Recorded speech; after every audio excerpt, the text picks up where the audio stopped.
내 마음을 쏟네. 모든 것 아시는 주님께 감출 것 없네. 내 맘과 정성 다해 주 바라나이다. 주님과 함께하는 이 고요한 시간, 주님의 보좌 앞에 내 마음을 쏟네. 모든 것 아시는 주님께 감출 것 없네. 내 맘과 정성 다해 주 바라나이다. 온 맘 다해 사랑합니다. 온 맘 다해 주 알기 원하네. 내 모든 삶 당신 것이니 주만 섬기리. 온 맘 다해 나 염려하지 않아도, 나 염려하지 않아도 내 쓸 것 아시니. 나 오직 주의 얼굴 구하게 하소서. 다 이해할 수 없을 때라도 감사하며 날마다 순종하며 주 따르오리라. 온 맘 다해 사랑합니다. 온 맘 다해 주 알기 원하네. 내 모든 삶 당신 것이니 주만 섬기리. 온 맘 다해 온 맘 다해 온 맘 다해 사랑합니다. 온 맘 다해 주 알기 원하네. 내 모든 삶 당신 것이니 주만 섬기리. 온 맘 다해 내 모든 삶 당신 것이니 주만 섬기리. 온 맘 다해. 제 15장. 유순한 대답은 분노를 쉬게 하여도 과격한 말은 노를 격동하느니라. 지혜 있는 자의 혀는 지식을 선히 베풀고 미련한 자의 입은 미련한 것을 쏟느니라. 여호와의 눈은 어디서든지 악인과 선인을 감찰하시느니라. 온순한 혀는 곧 생명나무이지만 패역한 혀는 마음을 상하게 하느니라. 아비의 훈계를 업신여기는 자는 미련한 자요 경계를 받는 자는 슬기를 얻을 자니라. 의인의 집에는 많은 보물이 있어도 악인의 소득은 고통이 되느니라. 지혜로운 자의 입술은 지식을 전파하여도 미련한 자의 마음은 정함이 없느니라. 악인의 제사는 여호와께서 미워하셔도 정직한 자의 기도는 그가 기뻐하시느니라. 악인의 길은 여호와께서 미워하셔도 공의를 따라가는 자는 그가 사랑하시느니라. 도를 배반하는 자는 엄한 징계를 받을 것이요 견책을 싫어하는 자는 죽을 것이니라. 수올과 아바돈도 여호와의 앞에 드러나거든 하물며 사람의 마음이리요. 거만한 자는 견책받기를 좋아하지 아니하며 지혜 있는 자에게로 가지도 아니하느니라. 마음의 즐거움은 얼굴을 빛나게 하여도 마음의 근심은 심령을 상하게 하느니라. 명철한 자의 마음은 지식을 요구하고 미련한 자의 입은 미련한 것을 즐기느니라. 고난받는 자는 그날이 다 험악하나 마음이 즐거운 자는 항상 잔치하느니라. 가산이 적어도 여호와를 경외하는 것이 크게 부하고 번뇌하는 것보다 나으니라. 채소를 먹으며 서로 사랑하는 것이 살진 소를 먹으며 서로 미워하는 것보다 나으니라. 분을 쉽게 내는 자는 다툼을 일으켜도 노하기를 더디하는 자는 시비를 그치게 하느니라. 게으른 자의 길은 가시울타리 같으나 정직한 자의 길은 대론이라. 지혜로운 아들은 아비를 즐겁게 하여도 미련한 자는 어미를 업신여기느니라. 무지한 자는 미련한 것을 즐겨하여도 명철한 자는 그 길을 바르게 하느니라. 의논이 없으면 경영이 무너지고 지략이 많으면 경영이 성립하느니라. 사람은 그 입의 대답으로 말미암아 기쁨을 얻나니 때에 맞는 말이 얼마나 아름다웠고, 지혜로운 자는 위로 향한 생명길로 말미암으므로 그 아래에 있는 수호를 떠나게 되느니라. 여호와는 교만한 자의 집을 허시며 과부의 지게를 정하시느니라. 악한 꾀는 여호와께서 미워하시나 선한 말은 정결하니라.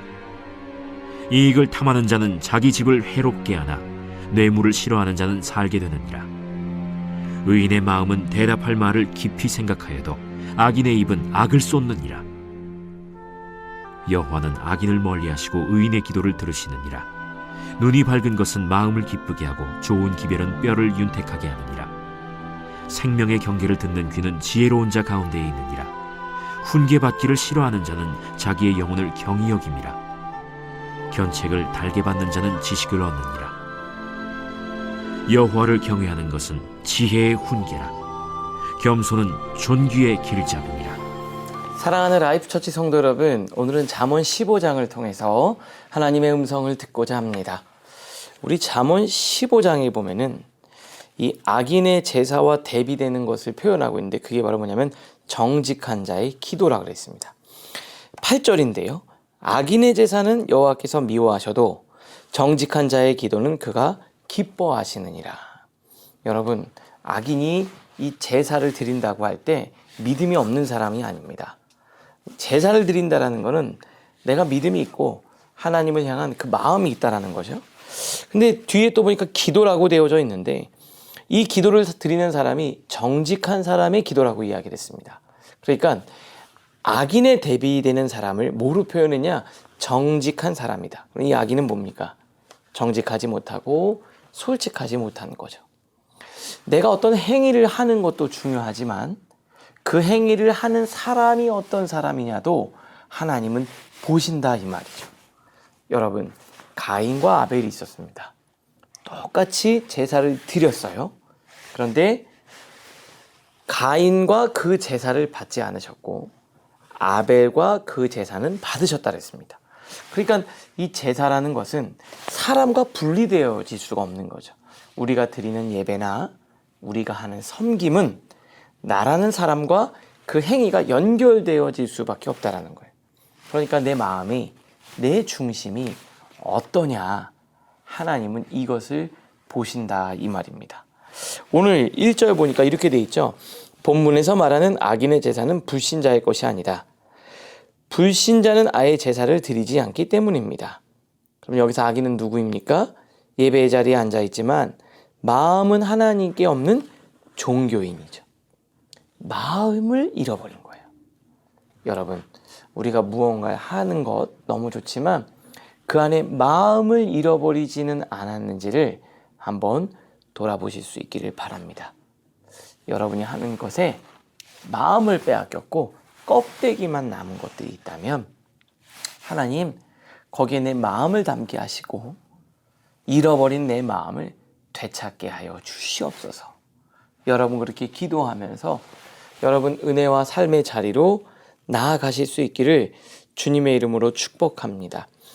우리 본문 이렇게 큐티책 해설을 보면은 간음과 살인을 저지른 다윗의 예배를 하나님은 받으셨다 그랬어요.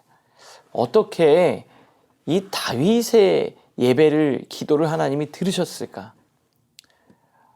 간음을 저지르고 그걸 은폐하기 위해 살인을 저지른 사람인데 다윗이 그 기도가 정직했다. 이 정직은 뭐예요? 거짓말을 안 했다는 게 아니라 솔직하게 나의 연약함을 인정하고 하나님께 나아갔던 것을 이야기하는 겁니다. 여러분, 하나님 앞에서 감출 게 있을까요? 오늘 여러분 하나님 앞에 솔직하게 또 정직하게 그리고 그 마음을 담아 하나님께 예배할 수 있는 여러분 되실 수 있기를 주님의 이름으로 축복합니다. 혹 예배의 중심을 잃어버렸다면, 마음을 잃어버렸다면 그 마음을 회복하고 되찾는 여러분들 되실 수 있기를 바랍니다. 이어서 두 번째입니다. 16절인데요. 16절에 보면 이렇게 되어 있어요. 가산이 적어도 여호와를 경외하는 것이 크게 부하고 번뇌하는 것보다 낫다. 여러분, 이게 돈과 재물에 관한 걸 얘기를 했어요. 그런데 돈이 아무리 많아도 그것 때문에 싸우고 걱정하고 고민하는 것은 차라리 하나님을 경외하면서 우리가 그 돈이 없이 오히려 여기는 이 크게 부하고 번뇌하는 것보다 낫다라고 이야기를 합니다. 우리가 살다가 보면은 물질이 목적이 될 때가 있어요. 없을 때는 괜찮았는데 그 물질이 있으면서 그것이 갈등을 만드는 경우들이 종종 있습니다. 무엇이 목적이냐가 그만큼 중요한 거예요. 여러분, 돈이 목적이면 있으면 좋고 없으면 괴롭죠. 그런데 돈이 목적이 아니면, 다른 본질적인 하나님이 목적이면 때로는 있다가도 없고 없다가도 있는 것에 우리가 흔들리지 않을 수 있어요. 하나님은 절대적인 가치고 돈은 상대적인 가치. 그런데 이 상대적인 것과 절대적인 것이 바뀌어 버리면 인생이 고통스러운 겁니다. 가정 안에 성공할 수도 있고 우리가 잘 될 수도 있고 잘 안 될 수도 있어요. 근데 그게 중요한 게 아니라 우리 가정 안에 믿음이 있고 서로 사랑이 있느냐, 이게 더 중요한 거예요. 오늘 본문을 보면 그걸 이야기하는 겁니다. 가산이 적어도, 조금 부족해도 여호와를 경외하는 것이 더 낫다. 왜요? 하나님은 절대적인 가치. 그런 하나님이 우리 안에 계시면 때로는 어려울 때도 있고 힘들 때도 있지만 하나님이 우리를 선으로 인도하시기 때문에 그래요. 여러분의 인생에서 아주 고통스러운 순간들은 뭐냐? 그 절대적인 것과 상대적인 것을 혼동할 때 생기는 거예요. 이건 절대 없어서는, 잃어버리면 안 되는 것, 그것은 마치 없어도 되는 것으로 여기고, 이건 있어도 되고 없어도 되고, 있으면 좀 좋지만 그렇다고 없다고 못 살 건 아니거든요. 그런데 그게 없다고 죽을 것처럼 여기면 인생이 고통스러운 거예요. 우리 하나님, 믿음, 신앙 어떻습니까? 여러분들에게 어떤 가치입니까? 그냥 말씀 좀 안 들려도, 뭐 기도할 때 감동이 좀 없어도, 교회는 그냥 바쁘거나 상황이 안 되면 예배 안 드릴 수도 있는 것. 근데 여러분 어때요? 돈은 어떻습니까? 없어도 되는데, 조금 불편하지만 그래도 살 수 있는데, 여러분 그거 없으면 죽을 것처럼 아둥바둥하면서, 하나님은 어때요? 없어도 좀 괜찮지 뭐, 조금 뒤로 미뤄도 괜찮지 뭐. 이 가치가 바뀌어버린 거예요. 가치가 바뀌어버린 거예요. 여기서부터 인생이 고통이 시작되는 거예요. 사랑하는 라이프 처치 성도 여러분, 하나님이 인생에 절대 없어서는 안 될 것, 절대 타협할 수 없는 것, 그 자리를 지키고 돈과 재물과 세상적인 것들은 하나님이 주시면 감사하게 누리고, 없으면 또 하나님이 주실 것을 기대하면서 그 안에서 만족하며 살아갈 수 있는 훈련이 여러분들에게 되어질 수 있기를 바랍니다. 여호와를 경외한다라는 게 뭐예요? 하나님을 예배하는 거잖아요.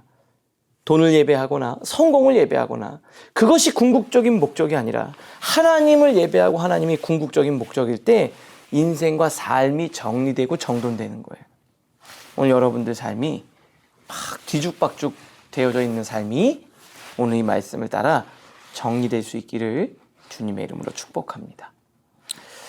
그럼 말씀을 통해 생각하겠습니다. 첫 번째, 주일 예배와 주중의 삶 사이에 분리가 생기지는 않았습니까? 교회에서는 경건한 표정을 짓지만 삶의 자리에서는 하나님을 전혀 의식하지 않는 연기하는 예배자로 살고 있지는 않은지 돌아봅시다. 두 번째입니다. 우리 가정은 부족한 상황에서도 하나님을 의지하는 법을 배우고 있습니까? 형편이 어려워질 때 우리 입에서 나오는 것은 하나님을 향한 경외입니까? 아니면 세상을 향한 불평입니까? 오늘을 위한 기도로 마치겠습니다.